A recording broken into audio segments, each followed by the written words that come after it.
اتاق سنگین بود. آینه قدیمی وسط سالن هنوز هم بعد از سالها برق میزد.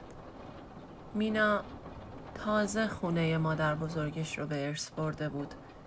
خونه‌ای توی یه روستای متروکه کنار جنگل. همه چیز بوی کهنگی میداد جز اون آینه. انگار تازه خریده بودنش. اولین شب وقتی چراغ‌ها خاموش شدن صدای زمزمه ای از آینه اومد. خیلی ضعیف، مثل صدای خودش اما خفه تر. چرا من هنوز اینجام؟ مینا فکر کرد توهمه. خوابید. ولی صبح رد انگشت‌هایی روی سطح آینه بود از داخل.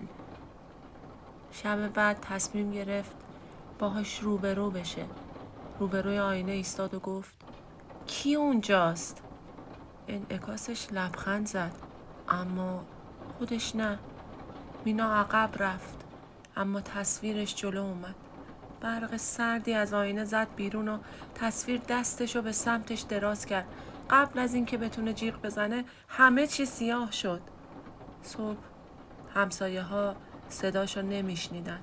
درو شکستن. خونه خالی بود. فقط آینه بود. و حالا وقتی کسی از جلوی آینه رد میشه گاهی یه چهره دیگه پشت تصویر خودش میبینه.